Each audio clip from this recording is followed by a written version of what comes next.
Mukunda jewellery హనుమకొండలోని అతిపెద్ద jewellery mart December 14న గొప్ప ప్రారంభం.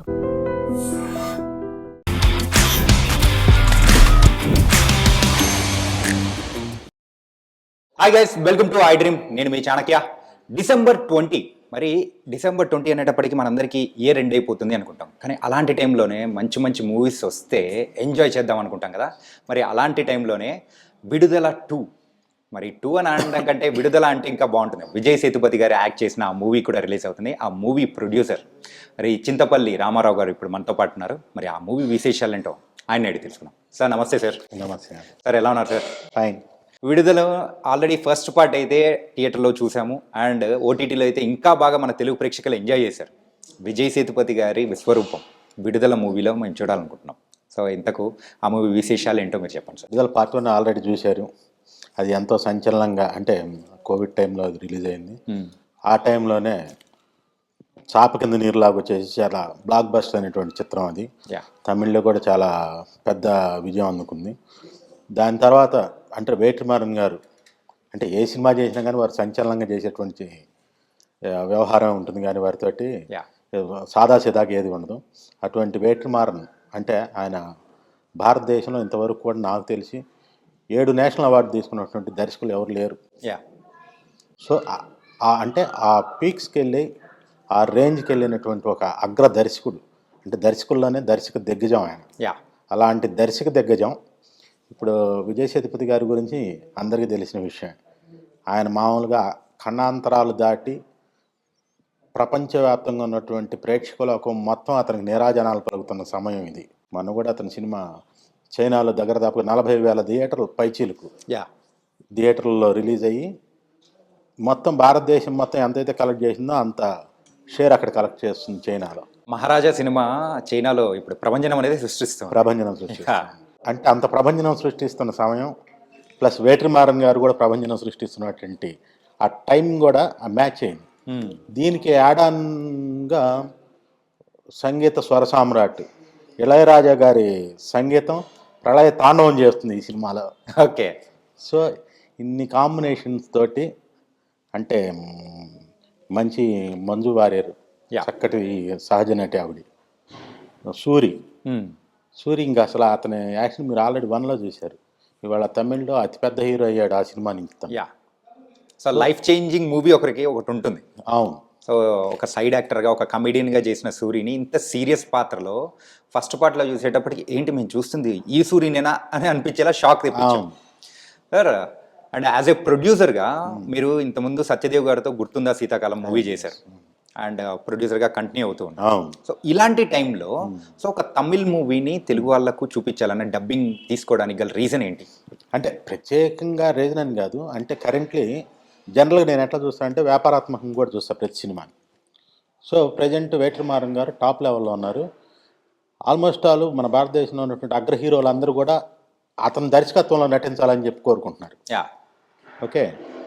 సో అంటే ఆయన ఎంత రేస్లో ఉన్నాడు దర్శక శాఖలో, ఇండియాలోనే నెంబర్ 1 ప్లేస్లోకి వెళ్తున్నాడు తను. సో అట్లాంటి రేస్లో ఉన్నటువంటి వేట్రిమారన్ తోటి విజయ్ సేతుపతి గారు ఆల్రెడీ ప్రభంజనం సృష్టిస్తూ ఆయన కూడా మంచి అగ్రగామిగా ముందుకెళ్తూ ఉన్నాడు. సో వీళ్ళిద్దరు కాంబినేషను సంచలనంగా ఉంటుంది. సో వ్యాపారాత్మకంగా కూడా మాకు చాలా బాగుంటుంది అనే ఒక చిన్న ఆ లాజిక్ తోటి ఈ సినిమా తీసుకోవాల్సిందే అని చెప్పేసి తీసుకోవడం జరిగింది. దీనికి ఏంటంటే ఇళయరాజా గారి సంగీతం కూడా యాడెడ్గా అయిపోయింది, తోడవటం ఇంకా దీనికి చాలా అంటే సినిమాకు మంచి హైప్ వచ్చింది. రీసెంట్గా రిలీజ్ అయిపోయిన సాంగ్స్ కూడా మంచి హైప్ అనేది కూడా తెచ్చాం. ఏంటంటే ఇప్పటివరకు మనం చూస్తే పుష్ప ఫీవర్లో ప్రేక్షకులందరూ కూడా మరి థియేటర్కి వెళ్ళి బాగా ఎంజాయ్ చేస్తూ ఉన్నారు. సో ఆ ఫీవర్ కూడా కాస్త అందరూ చూసేసి దాన్ని ఆ మత్తులోంచి దిగుతూ ఉన్నారు.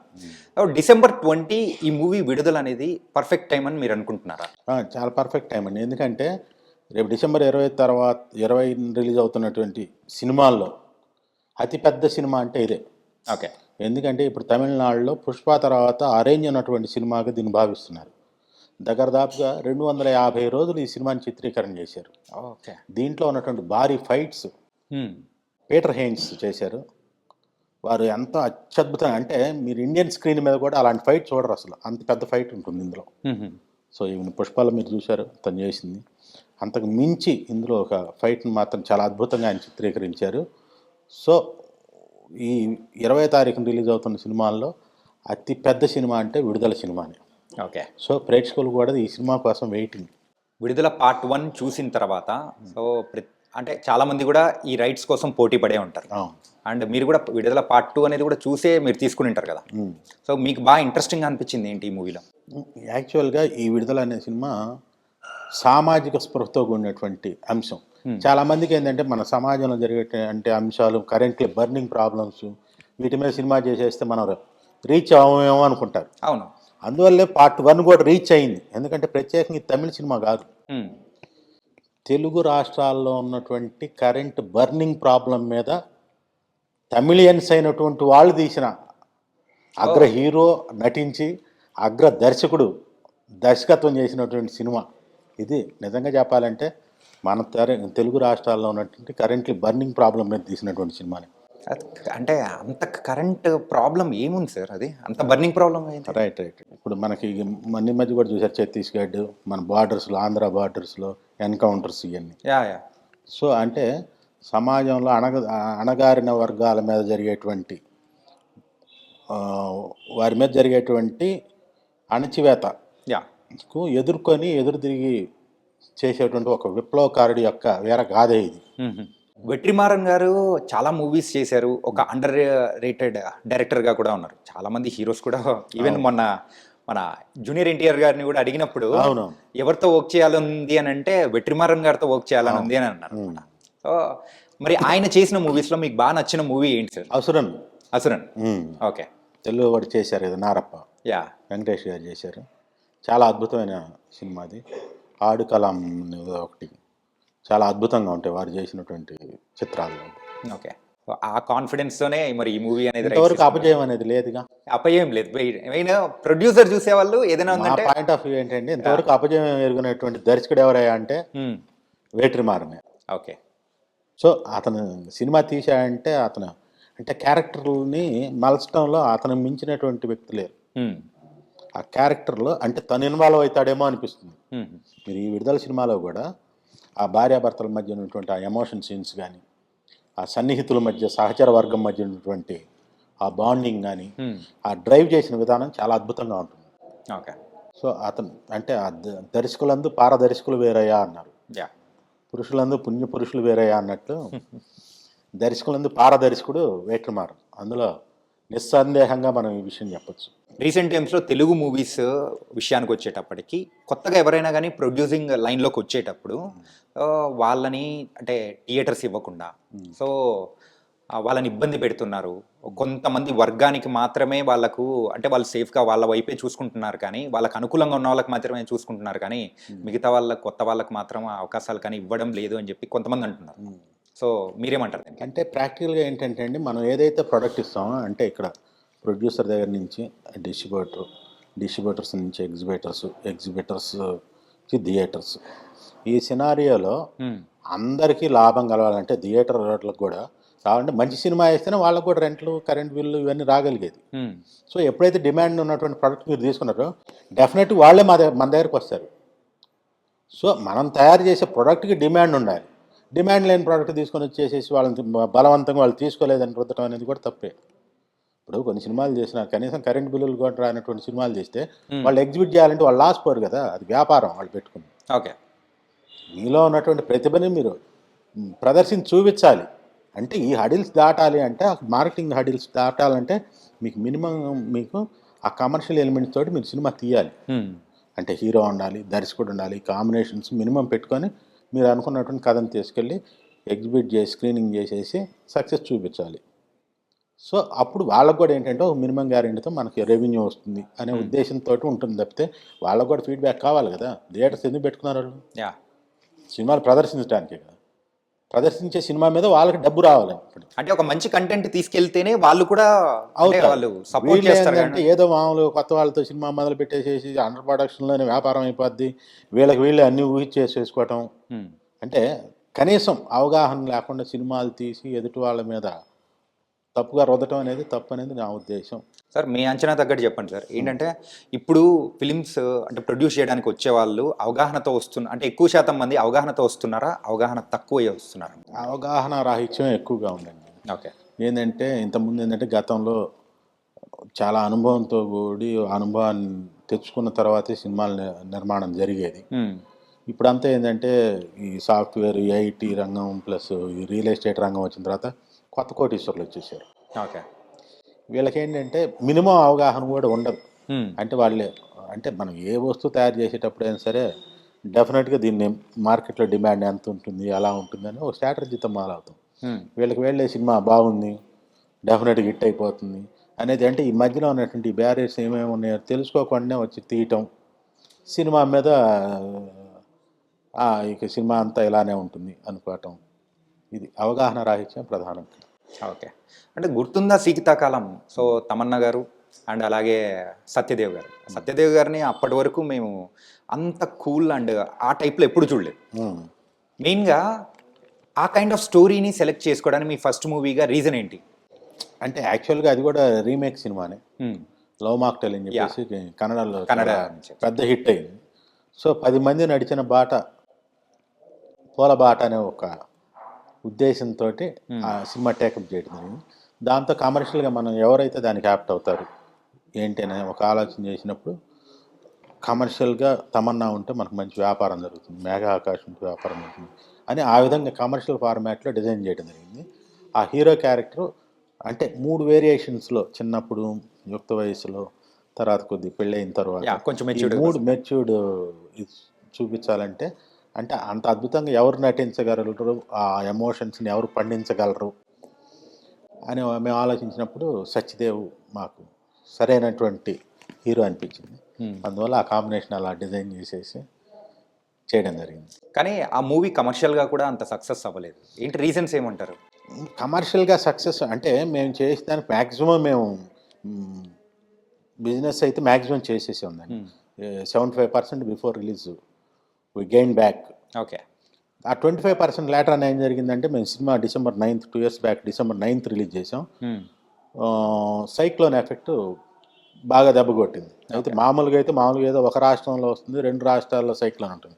అదేదో మా టైం బాగలేక 4 రాష్ట్రాల్లో కూడా భయంకరమైనటువంటి తుఫాను వచ్చింది. దాంతో మాకు రెవెన్యూ అనేది థియేట్రికల్గా ఎక్కువ పొందలేకపోయాం. ఓకే.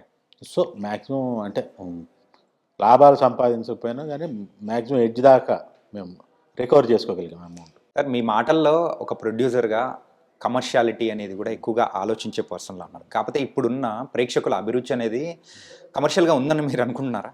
అంటే కమర్షియల్గా ఉండటం అంటే వాళ్ళ కమర్షియల్గా ఉంటేనే అక్కడ థియేటర్ దాకా రాగలుగుతున్నారు.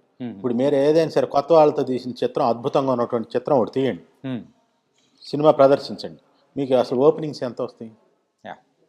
అసలు ఆ సినిమా బాగుందని తెలిసే లోపలే సినిమా తీసేస్తారు. సో దానివల్ల ఉపయోగం ఏంటి అంటే, అసలు సినిమాకి హీరో అనే ఒక హీరో మాధ్యమం ద్వారానే పబ్లిక్కి మనం చెప్పగలుగుతాం, ఏ కథని చెప్పగలిగినా కానీ, చెప్పాలనుకున్నా కానీ. ఓకే. సో దానికి తోడు దర్శకుడు తోడయ్యాడు అనుకోండి, చాలా ఈజీగా రీచ్ అవుతాం, ఓపెనింగ్స్ వస్తాయి, మన కథ బాగుంటే నెక్స్ట్ లెవెల్కి వెళ్ళిపోతుంది. So these are the vital things. And Chintapalli Ramarao గారు మరిది ఇప్పుడు కమర్షియల్ ఒక మంచి మూవీస్ ఆ టైప్లోనే వెళ్తారా? కొత్త వాళ్ళతో అవకాశాలు ఇచ్చే అవకాశాలు ఏమైనా ఉంటాయా, ఉండవా? అదేనండి, ఇప్పుడు నేను చెప్పేది ఏంటంటే, పాత రోజుల్లో ఏంటంటే నిర్మాతే హీరో అంటే టిల్ రిలీజ్ సినిమా దాకా ప్రతి రూపాయి ఆయనే పెట్టుకుని, no satellite right, no digital rights, no advances, nothing. Till cinema exhibit చేసేదాకా కూడా ప్రతి రూపాయి నిర్మాత పెట్టాలి. సో అందరూ అతను పాలయ్యేవారు. ఇప్పుడు ఏంటంటే హీరోనే నిర్మాత. అవునా? హీరోనే నిర్మాత, నా ఫోటో ఉంటే నీకు వ్యాపారం జరుగుతుంది, ఇంత మిగులుతుంది. ఓకే. అప్పుడు ఆ కాంబినేషన్ ఇట్లా డెఫినెట్గా మనకి ఆ ప్యాటర్న్లోనే అంటే సేఫ్ జోన్లో ఉంటాం ఫస్ట్ మనం. సో అందువల్ల ఏంటంటే మనం ప్లస్ స్పాన్ పెరుగుతుంది, వ్యాపార స్థాయి పెరుగుతుంది. సో అందుకని ఫస్ట్ ప్రిఫరెన్స్ వాటికి ఇస్తాం, కమర్షియల్ సినిమాకి. ఇంకా అసలు టోటల్గా ఈ సినిమాలో మామూలుగా ఇప్పుడు మేము నిర్మాతగా కొత్త కింద లెక్కే ఫీల్డ్లో. అంటే అన్ని అనుభవాలు ఉన్నా కూడా కొత్త కింద లెక్కే. కానీ మేము కొత్త సినిమాలు చేసేటప్పుడు పూర్తిగా కథను నమ్ముకొని సినిమా చేయాలి. ప్రిఫరెన్స్ అయితే మీరు కథకు కూడా ఇస్తారనమాట మెయిన్గా. కథకు కూడా ఇస్తాం. ఎందుకంటే సినిమా ఎగ్జిబిట్ చేసేదాకా హీరో దర్శకుడు ఉపయోగపడతారు. ఓకే. దాని తర్వాత సినిమా రన్ అవ్వాలంటే కథే ఉపయోగపడుతుంది. మీరు ఎక్కువగా ఈ కమర్షియల్ ఆస్పెక్ట్స్ గురించి మాట్లాడుతూ ఉంటే స్టోరీ ఎక్కడన్నా నెగ్లెక్ట్ చేస్తారేమో అని నేను అనుకున్నా. బట్ అది కూడా మీరు ఒక one of the main point గా పెట్టుకున్నారు. లేదు, అక్కడ ఎగ్జిబిట్ చేసేదాకా ఫస్ట్ మన రెవెన్యూ వెనక్కి పెట్టినటువంటి ఇన్వెస్ట్మెంట్ సేఫ్ సైడ్లో వెనక్కి తెచ్చుకునేదాకా వాళ్ళు ఉపయోగపడతారు. దాని తర్వాత బోనస్గా అంటే సినిమా హిట్ అయితే మనకు వచ్చే లాభాలు ఉంటాయి చూసారు, అనూహ్యమైన లాభాలు. అవి అనూహ్యమైన లాభాలు కనుక పొందాలంటే మాత్రం డెఫినెట్గా కథని మనం దాన్ని కూడా హీరోగా చూస్తే ముందుకెళ్ళాలి. ఓకే. మన డబ్బుల వరకు మనకు వచ్చేసేసేసి కొద్ది లాభాలతో ఉండాలనుకుంటే ఆ దర్శకుడు హీరోని పెట్టేసేసి సినిమా చేసేసుకొని విత్ ఇన్ బడ్జెట్లో చేసేసుకొని ఆ కొంత లాభాన్ని పొందొచ్చు. అద్భుతమైన సినిమా తీసాం అనిపించాలంటే కథను. ఇప్పుడు తెలుగు ఇండస్ట్రీ యొక్క మార్కెట్ కానీ సో ప్రేక్షకులు చూసే అభిరుచి కానీ కంప్లీట్గా మారిపోయింది. సో ఏ కైండ్ ఆఫ్ స్టోరీస్ని నచ్చుతున్నారో కూడా చెప్పడం కష్టం అయిపోయింది. సో ఇట్లాంటి సమయంలో ఏ కైండ్ ఆఫ్ మూవీస్ని ఇష్టపడతారు అనుకుంటున్నారు? జనరల్గా మనకున్నటువంటి అసెస్మెంట్లో నాకు తెలిసి ఈ జానరే చూస్తారు, ఇలాంటి కథలే చూస్తారు అనేది లేదు. జనరల్ కథ ఎప్పుడు కామన్గానే ఉంటుంది, కథనం ప్రధానం. ఓకే. ప్రతి మనిషి నవరసాలకు స్పందిస్తాడు. మీకు అంటే ఉద్వేగభరితమైనటువంటి సినిమా తీయండి, లేదా ఫ్యాక్షనిజం సినిమా తీయండి, లేదా ఫ్యామిలీ సెంటిమెంట్తో సినిమా తీయండి, లవ్ ఓరియంటెడ్ మూవీస్ తీయండి, ప్రతిదానికి అన్ని హిట్లు అయినటువంటి ఉన్నాయిగా ఆల్రెడీ మనకి. గతంలో ఉదాహరణలు ఎన్నో ఉన్నాయి. సో ఏ పాయింట్ మీద సినిమా మీరు తీసుకున్నా ఆ నడిపే విధానం, ఆ కథనం ఉంటుంది సార్, అదే ప్రధానం. సో ప్రతిదానికి మనం సరిగ్గా సినిమా తీస్తే ప్రతిదానికి పబ్లిక్ కనెక్ట్ అవుతారు, ప్రతి మనిషి నవరసాలకు స్పందిస్తారు. అందువల్ల ఇది అదనే అంటూ ఏం లేదు. ఇండస్ట్రీలోకి మీరు కొత్తగా వచ్చానని మీరు అంటున్నారు, కానీ మీరు మాట్లాడే మాటలు వింటూ ఉంటే మాత్రం అదేదో ఇప్పుడే వచ్చినట్టు మాత్రం అనిపించట్లేదు సార్. ఏంటి మీ బ్యాక్గ్రౌండ్ ఏంటి? కొత్తగా అంటే కొత్త ఏం కాదు, నేను ఆల్రెడీ 20 years బ్యాక్ మేము ఆల్రెడీ ఫినాన్స్ చేయటం ఇట్లాంటి కొన్ని అంటే ఆల్రెడీ పెద్ద పెద్ద ప్రొడ్యూసర్లతోటి వాళ్ళతోటి కలిసి తిరిగినటువంటి అనుభవాల మీద మాకు కొన్ని అనుభవాలు నేర్చుకొని ప్రొడక్షన్ రంగంలోకి మొదలుపెట్టాం రీసెంట్గా 4 years బ్యాక్. ఓకే. సో ఇక్కడి నుంచి కంటిన్యూస్గా అగ్రెసివ్గా ఇంకా ముందు సినిమాలు దిగిపోతున్నాం. Nice sir. సో ఆ అనుభవాలు మాత్రం మాకు బాగా ఉపయోగపడుతున్నాయి. ఎవరో చెప్తే విన్నటువంటి అనుభవాలు కాదు, మామూలుగా కొన్ని అనుభవాలు చవి చూసాం. అంటే ఫైనాన్షియల్ ట్రాన్సాక్షన్ తోటి చవి చూసాం కాబట్టి so that we gain that experience. ఏంటి సార్, ఫైనాన్షియల్గా ఉన్నప్పుడు పెట్టిన డబ్బులు అనేది కూడా సో కొన్ని సినిమాల రిజల్ట్ని బట్టి వచ్చే అవకాశాలు ఉంటాయి, పోయే అవకాశాలు కూడా ఉంటాయి. జనరల్గా ఏంటంటే ఫైనాన్షియల్ ఆల్మోస్ట్ ఆల్ అంటే ఒక మినిమం కమర్షియల్ ఉన్నటువంటి సినిమాలు ఫైనాన్షియల్గా ఆల్మోస్ట్ దాదాపు నష్టం రాదు. ఎందుకంటే ఆల్రెడీ ఒక ప్రొడ్యూసర్ 40% 50% డబ్బు పెట్టుంటాడు. దాని తర్వాత దాని మీద ఉన్నటువంటి లైబిలిటీస్ అన్ని మనం తీసేసుకొని సో ఫస్ట్ మన డబ్బు వచ్చిన తర్వాత వాళ్ళ సినిమా రిలీజ్ చేసేస్తాం కాబట్టి దానికి ఒక అసెస్మెంట్, ఒక లెక్క ఉంటుంది. సో ఫస్ట్ మనకు ఆ డబ్బులు మనకు రిలీజ్ అయిపోతాయి. ఓకే. మనకు అనుభవం లేకుండా మళ్ళీ కొత్త సినిమాలకు ఇచ్చామనుకోండి, ఆ ప్రొడ్యూసర్తో పాటు మనం కూడా మునిగిపోతాం. ఓకే. అంటే రిజల్ట్ ఎలా ఉన్నా కానీ దాంతో సంబంధం లేదు, కానీ ఫైనాన్షియల్కి వచ్చే డబ్బులు మాత్రం వచ్చేస్తాయి. రంగమార్తాండ సినిమాకి నేను సినిమా అయిపోయింది, సినిమా అయిపోతే ఆ సినిమాకి నేను ఫైనాన్స్ చేసేసి దాన్ని కంప్లీట్ చేసేసి సినిమా రిలీజ్ చేయించాం. సార్ రంగమార్తాండ ఎందుకు సార్ ఆగిపోయింది, అది రీజన్ ఏంటి? Financial issues. Mean financial issues వల్ల. ఓకే. అంతటా ప్రొడ్యూసర్ పాపం చాలా కష్టపడ్డాడు తను. సో వంశీ గారు ప్రొడ్యూసర్ వచ్చిన ఈ సినిమా మంచి సినిమా అవుతుందండి, నట సామ్రాట్ మరాఠీలోది, మంచి అంటే సమాజానికి ఉపయోగపడేటువంటి అర్థం ఉన్నటువంటి ఒక సినిమా ఇది, దీన్ని చేస్తే బాగుంటుందని చెప్పేసి కృష్ణవంశీ గారును ప్రొడ్యూసర్ మధుని తను కూడా వచ్చి అడిగితే మనకు కూడా అది నచ్చి కొన్ని సమాజానికి ఉపయోగపడాలి ఏదో సారాంశం ఉంటే కానీ నేను కూడా సినిమా టేకప్ చేయను. ఓకే. అది నచ్చి కృష్ణవంశీ గారిని మెచ్చి ఆ సినిమా దాన్ని కంప్లీట్ చేసి ఇవ్వడం జరిగింది. అంటే మీ యొక్క అభిరుచి ఏంటి అనేది కూడా అర్థమవుతుంది. కంప్లీట్గా ఒక గ్రౌండ్ వర్క్ చేసుకునే ప్రొడక్షన్లోకి దిగారు. సో మీ మాటలను బట్టి అదే అర్థమవుతుంది. యాజ్ ఎ ఫైనాన్షియల్గా ఉన్నప్పుడు లోటుపాట్లు ఏంటో చూశారు, సో బయట నుండి అన్నీ గమనిస్తూ సో పర్సనల్గా అబ్జర్వ్ చేస్తేనే దిగేశారు. అండ్ మీ దగ్గర నుంచి వచ్చే మూవీస్ నెక్స్ట్ ఎలా ఉండబోతున్నాయి అనుకోవచ్చు? అదే డిఫరెంట్ కైండ్ ఆఫ్ జానర్స్ నుంచి అన్ని రకాలకి ఇప్పుడు ఆల్రెడీ అగ్రెసివ్గా 3 ప్రాజెక్టులు ఆల్రెడీ పైప్ లైన్లో ఉన్నాయి. ఇప్పుడు నెక్స్ట్ త్వరలో శ్రీ శ్రీ శ్రీ రాజావారి సినిమా, ఇది ఫ్యామిలీ డ్రామా కదా. ఓకే. సో ఈ సినిమాని రిలీజ్ చేస్తున్నాం. దీని తర్వాత డ్రీమ్ గర్ల్ అని చెప్పేసి తారాగణం అంత కాంబినేషన్ దాన్ని త్వరలో అనౌన్స్ చేస్తాం. ఓకే. దీని తర్వాత 2 పెద్ద భారీ ప్రాజెక్టులు పెద్దవి ఉన్నాయి. భారీ అంటే అత్యంత భారీ కాదు, మామూలు. ఓకే. ఒక రేంజ్లో ఒక 60-70 కోట్ల బడ్జెట్ చిత్రాలు పైప్ లైన్లో ఉన్నాయి. త్వరలో వాటిని కూడా ప్రకటిస్తాం. శ్రీ శ్రీ శ్రీ రాజావారు, సో నారిని నితిన్ గారిది. అవును. మరి ఆ మూవీ స్టోరీ ఎవరు సెలెక్ట్ చేశారు సార్? అది మొట్టమొదటిసారిగా ఆ కథని నారాయణ అసలు యాక్చువల్గా అది మా ఫస్ట్ సినిమా కావాలి తనకి. యాక్చువల్లీ మేము ఫస్ట్ భాగమతి అశోక్ డైరెక్టర్ కాంబినేషన్లో గుండు అని చెప్పేసి తమిళ సినిమా ఒకటి, ఓకే, అది కూడా ఎన్టీఆర్ గారు రెఫర్ చేశారని చెప్పారు. సరే ఇమీడియట్గా దాన్ని కొని తీసుకొచ్చి దాన్ని స్టార్ట్ చేద్దామని అనుకున్న తర్వాత వీళ్ళు ఆల్రెడీ రెండో సినిమాగా వేగేసిన సతీష్ తోటి మొత్తం రెడీ చేశారు. Malayalam cinema Theevandi cinema. Okay. ఆ తీవండి అనే దాని రీమేకే శ్రీ శ్రీ శ్రీ రాజావారి సినిమా. ఓకే. ఇది ఎన్టీఆర్ గారికి బాగా నచ్చిన కదా, దీన్ని ముందుకు వెళ్దాం అని చెప్పేసి నాని నితిన్ వాళ్ళ ఫాదరు మేము ఆల్రెడీ రీమేక్ రైట్స్ కొని ఉన్నాం, సో ఈ సినిమా చేయండి అంటే ఆ సినిమా మొదలుపెట్టి వేగ్నేష్ సతీష్ గారు అంటేనంటే అందరికి గుర్తొచ్చేటప్పటికి ఒక ఫ్యామిలీ మూవీ డైరెక్టర్. ఏంటంటే శతమానం భవతి కానీ అంటే ఇలా మంచి మంచి మూవీస్ తీసిన పర్సన్ మరొక ఫ్యామిలీ ఎంటర్టైనర్తో వస్తున్నా అంటేనే కుటుంబ కథా చిత్రాలకి కేర్ ఆఫ్ అడ్రస్. యా. మరి ఆ మూవీ అంటే ఫస్ట్ మూవీ అవ్వాల్సింది, ఇంత లేట్ ఎందుకు? రైట్, మంచి ప్రశ్న అడిగారు. ఫస్ట్ మేము ఈ సినిమా స్టార్ట్ చేసినప్పుడు full length hero oriented cinema ఇది. ఓకే. ఓకే. అయితే దీన్ని చేసేటప్పుడే ప్యారలల్గా తను ఏం చేశాడంటే మ్యాడ్ సినిమా ఒప్పుకోవడం జరిగింది. సరే మ్యాడ్ సినిమాలో ఏంటంటే 3 హీరోల్లో ఒక క్యారెక్టర్. సో మాకేమనిపించిందంటే ఈ వాళ్ళు కూడా చెప్పినట్టు ఏంటంటే ఆ సినిమా రిలీజ్ చేసిన తర్వాత ఈ సినిమా రిలీజ్ చేస్తే గ్రాఫ్ ప్రోగ్రెసివ్ వేలో ఉంటుంది. సో ఇది సోలోగా చేసేసిన తర్వాత అది రిలీజ్ చేస్తే బాగుండదు అన్నారు.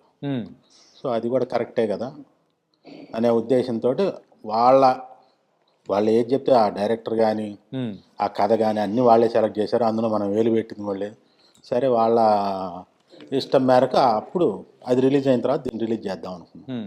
దీని తర్వాత ఏమైందంటే ఆ సినిమా కూడా ప్యారలల్గా తనకు వచ్చింది మూవీ. సో దాంట్లో కూడా ఏంటంటే ఫుల్ లెంత్ హీరో కాదు. సో ఇంతకుముందు గ్రాఫ్కి ఆ సినిమా గ్రాఫ్కి దాని తర్వాత గ్రాఫ్ అంటే పీక్స్లోకి వెళ్ళిపోతుంది. డెఫినెట్గా దీని తర్వాత సినిమా రిలీజ్ చేద్దాం అని చెప్పేసి చెప్పారు. సరే మాకు కూడా ఏంటంటే ఆ సినిమా మంచి పెద్ద హిట్ అవుతుందని ఒక నమ్మకంతో దీని తర్వాత మనకు కూడా కమర్షియల్గా వైబిలిటీ ఉంటుంది. స్టార్టింగ్లో తన మీద వ్యాపారం లేదు, సో మనకు కూడా ప్లస్ అవుతుంది, పైగా పెద్ద బ్యానర్ అరవింద్ గారు అనే ఉద్దేశంతో సరే అన్న. సో అవి కూడా మా అదృష్టం కొద్దీ వాళ్ళ అదృష్టం కొద్దీ సినిమా సూపర్ హిట్ అయింది, బ్లాక్ బాస్టర్ అయింది. సో ఇప్పుడు అందుకని చెప్పేసి ఇప్పుడు ఫుల్ లెంత్ హీరోగా ఉంటాడు ఈ సినిమాలో. ఓకే. సో సోలాగా ఉంటాడు, కమర్షియల్గా ఉంటుంది, మాస్ ఎలిమెంట్స్ ఉంటాయి. సో మంచి మాస్ హీరోగా మాత్రం ఈ సినిమాతో తను ఎలివేట్ అవుతాడు. ఎన్టీఆర్ గారు స్టోరీ సెలెక్ట్ చేశారంటేనే అప్పుడే అర్థం చేసుకోవచ్చు ప్రేక్షకుల ఎక్స్పెక్టేషన్స్ కానీ. It was very nice sir. Sir ఏదైనా మూవీ ఇన్ని రోజులు మనం షూట్ చేసి ఒక ప్రోడక్ట్ మీద ఇంత డబ్బులు ఖర్చు పెట్టి ఇన్ని రోజులు ఆపుకోవడం అనేది నష్టం ఏం రాదా? డెఫినెట్గా నష్టం అంటే వడ్డీలు ఇవన్నీ తినేస్తాయి కదా. డెఫినెట్గా ఆ సమస్య ఉంటుంది. కాకపోతే మాకున్నటువంటి ఫినాన్షియల్ స్టామినాకి వీటికి సరే ఆ సినిమా గ్యారంటీ హిట్ అవుతుంది మాకు కూడా పెద్ద నమ్మకం ఉంది. ఓకే. అది మా నమ్మకం ఏమైపోయిందంటే నిజమైంది. సో ఇప్పుడు మాకు ఆల్రెడీ ఆ మార్కెట్ ఉంది, ఆ మార్కెట్ కూడా వచ్చింది. ఏదైతే మేము అవన్నీ కొద్దిగా ఆ ఓవర్ హెడ్స్ మీద పడుతున్నాయి అనుకున్నాం అవన్నీ కవర్ అయిపోయి ప్లస్లోనే ఉన్నాం. ఓకే. అందువల్ల మాకు ఆ టైం బీయింగ్ కొద్ది పెయిన్ అనిపించినా ప్రజెంట్ ఇప్పుడు బాగానే ఉంది. ఇండస్ట్రీలోకి చాలామంది ప్రొడ్యూసర్స్ సో ఒక 2-3 మూవీస్ తీసిన తర్వాత ఆ తర్వాత కనుమరుగైపోవడం అట్లాంటివన్నీ జరుగుతూ ఉంటుంది. ఎక్కువగా ఎందుకు ఇలా జరుగుతూ ఉంటుంది అంటారు? కనుమరుగైపోవాలంటే కనీసం ఇప్పుడు ఒక వ్యవసాయం చేసేటప్పుడు పంట వేసేటప్పుడు దుక్కి ఎట్ట దున్నాలి, నారు ఎప్పుడు వేయాలి అని ఒక మినిమం అంటే జాగ్రత్త చర్యలు తీసుకొని ఒక పంట వేస్తాం. అవన్నీ ఏం తెలియకుండా వచ్చేసేసి ఎవరిని పెడితే వాళ్ళని పెట్టి ఏ హీరోని పెడితే అవగాహన పెట్టి దాని మీద అవగాహన లేకుండా అవగాహన రాహిత్యమే ప్రధానం. Okay. Only because of that only they will go back. 2-3 movies hit అయినా కానీ ఆ తర్వాత మాత్రం రెండు ఫీల్డ్ మూడు వదిలిపెట్టేసి హిట్ అవటం, సినిమా హిట్ అవటం వేరు, హ్మ్. చేతికి డబ్బు రావటం వేరు. అట్లా కూడా డిఫరెన్స్ ఉంటుందా? డెఫినెట్గా ఉంటుంది. హిట్ అయితే డబ్బులు అనేది వస్తుందని నమ్మకం లేదా? లేదు, అంటే ఇది దేని మీద ఆధారపడి ఉంటుందంటే మీ బడ్జెట్ మీద ఆధారపడి ఉంటుంది. ఓకే. అంటే ఒక హీరో ఒక డైరెక్టర్ కాంబినేషన్లో మన యొక్క లిమిట్స్ ఇంతవరకే, హ్మ్. ఈ లిమిటేషన్స్ దాటి వెళ్ళకూడదు అని మీరు ఒక గిరి గీసుకొని అందులో కంప్లీట్ చేయగలిగితేనే మీరు ప్రాఫిట్లో ఉంటారు. హ్మ్. లేదండి మీరు దాటారనుకోండి, బార్డర్ దాటారనుకోండి, again you will be in this thing. కానీ మీరు భారీ బడ్జెట్ పెట్టారని చెప్పేసి వాళ్ళ మీద డిస్ట్రిబ్యూటర్ డబ్బులు ఇవ్వడం, హ్మ్. ఈవెన్ ఎవరు కూడా, ఈవెన్ ఓటీటీ వాళ్ళు ఎంటర్టైన్ చేయరు. వాళ్ళకు కూడా ఏంటంటే ఒక స్కేల్ ఉంటుంది, ఒక మీటర్ ఉంటుంది. దాని ప్రకారం ఆ సినిమాకి ఎంతవరకు ఇవ్వచ్చు, ఎంతవరకు ఇవ్వకూడదు అనేది మార్క్ చేసుకొని ఉంటారు. సో మనం ఎక్కువ బడ్జెట్ పెట్టేసాను వాళ్ళు ఇచ్చేది అదే. ఓకే. సినిమా మీకు హిట్ అయినట్టు కనపడుతుంటుంది, కానీ చేతికి డబ్బు వచ్చేది తక్కువ ఉంటుంది. సార్, రీసెంట్గా ఒక మూవీ డైరెక్టర్తో నేను మాట్లాడాను సార్, ఇంటర్వ్యూ చేసేటప్పుడు. ఏమన్నారంటే ఆ డేట్స్ అనేది కూడా డిలే చేయడం వల్ల కూడా కొన్నిసార్లు మూవీ యొక్క రిజల్ట్ మీద పడుతూ ఉంటుందని కూడా అన్నారు. ఇది నిజంగా అలా అంటే పడుతుంది? డేట్స్ అంటే ఏం డేట్స్ మార్చడం వల్ల రిలీజ్ డేట్స్ డెఫినెట్గా. ఇప్పుడు సినిమా ఇప్పుడు మనం ఒకటి అనుకుంటాం, దీనికేమో కన్సిస్టెన్సీ అంటే ఏమి ఉండదు సినిమాకి. ఈరోజు ఏదో ప్రాబ్లం రావచ్చు, హీరోకి ప్రాబ్లం రావచ్చు, హీరోయిన్కి ప్రాబ్లం రావచ్చు, మళ్ళీ ఆ కాంబినేషన్ డేట్లు కుదరకపోవచ్చు. ఇట్లా ఎలాంగేట్ అయితే వెళ్ళేటువంటి పరిస్థితులు ఉంటాయి.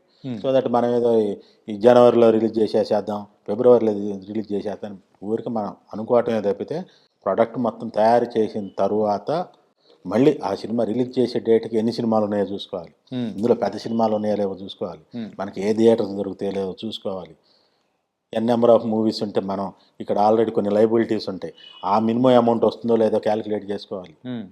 వీటన్నిటిని బేస్ చేసుకొని ఆ డేట్ని బట్టి వాళ్ళు కూడా ఒక ధర నిర్ణయిస్తారు. వేరియేషన్స్ మధ్య సినిమాని స్క్రీనింగ్ చేయాలి. ఈ లెక్కను చూసుకుంటే ప్రొడ్యూసర్ జాబ్ అనేది అంత ఈజీ కాదేమో సార్? ప్రొడ్యూసర్ జాబ్ అసలు అంత ఈజీ కాదు అసలు. కాదు, అందరికంటే ఎక్కువ అంటే డబ్బులు పెట్టేది ఆయనే, సో టెన్షన్ పడేది ఆయనే, చివరికి వచ్చేంత వరకు ఉండేది ఆయనే. అందరి కోరికలు తీర్చేది నిర్మాతే. యా, వాళ్ళ మీద అంటే పెట్టిన డబ్బులకు కానీ ఇది కానీ కొంతమంది అనుకుంటారంటే పెద్ద పెద్ద మా పేరు చూసి మీకు వ్యాపారం అవుతుందని చెప్పేసి ఓ బడ్జెట్ దాటిచ్చేసేసి కూడా వాళ్ళని ప్రయాణం చేయిస్తారు. సో వాటన్నిటిని వాళ్ళ యొక్క మార్కెట్ పెంచుకోవటం కోసం చేస్తారు. అట్లాంటప్పుడు వాళ్ళ ఆ పాపాలను కూడా నిర్మాత భరించాలి. ఓకే. రీసెంట్ టైమ్స్లో ఇంకొకటి ఇండస్ట్రీలో వింటున్న మాట ఏంటంటే, సో మేము ప్రొడక్షన్ వరకు ఎంత ఖర్చు పెడతామో అలాగే పబ్లిసిటీకి కూడా సపరేట్గా అంతే ఖర్చు పెట్టాల్సిన అంటే పరిస్థితులు ఇప్పుడు ఉన్నాయని చెప్పేసి అంటున్నారు.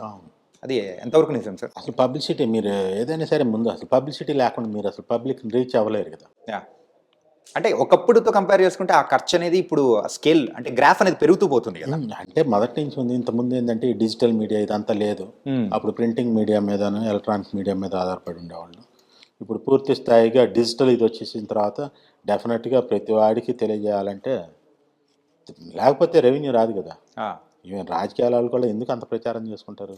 ఓకే, ఏది వాళ్ళు ఆల్రెడీ తెలిసిన వాళ్ళు అయ్యిండి కూడా.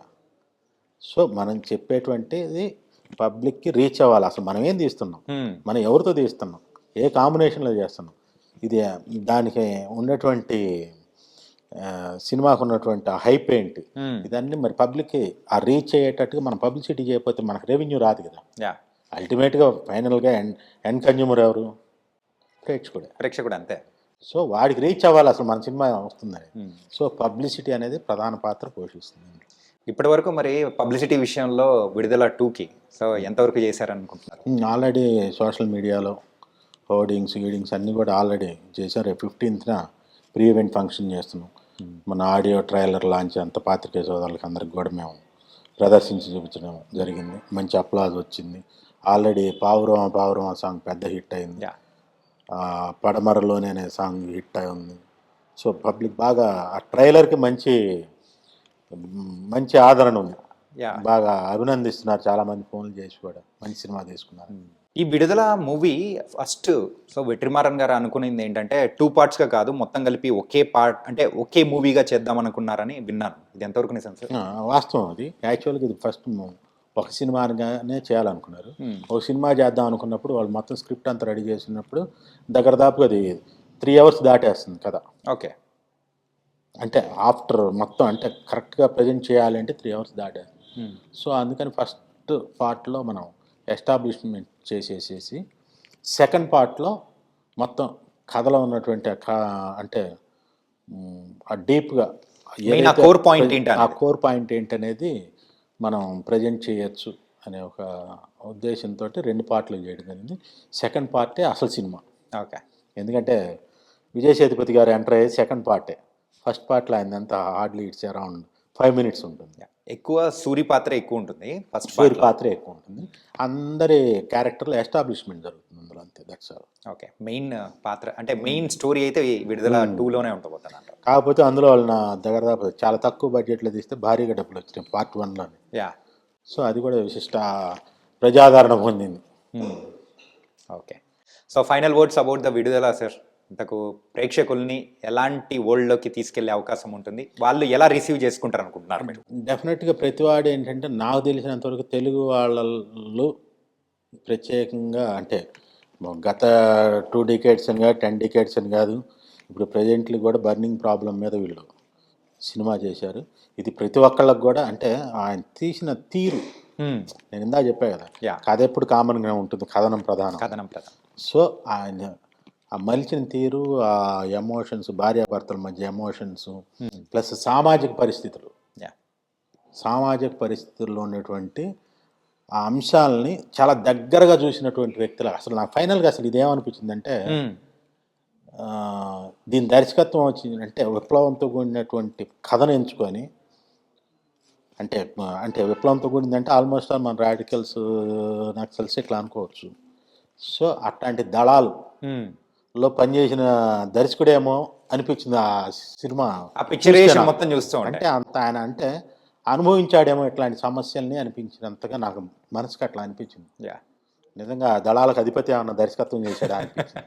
ఇతను ఏమన్నా ఇంతకుముందు దళాలో ఉన్నాడా అనిపించింది. సరే, తర్వాత చూస్తే విజయ్ సేతుపతి గారు, ఆయన నటనలో ఇంక మనం అది కొట్టిన పిండి ఆడించిన మర. అసలు ఆ ఇంటెన్సిటీ కానీ, అతనిలో ఉన్న ఆ పొటెన్షియాలిటీ కానీ కరెక్ట్గా ఈ కథకి ఒక దళానికి నాయకుడిలాగా పర్ఫెక్ట్గా యాప్ట్ అయ్యాడు. ఆయన చేసినటువంటి అద్భుతమైన నటన ఇందులో అసలు మీరు నాకు తెలిసి అసలు గత సినిమాల్లో కాదు కదా, ముందు సినిమాల్లో కూడా చూడలేదు. ఓకే.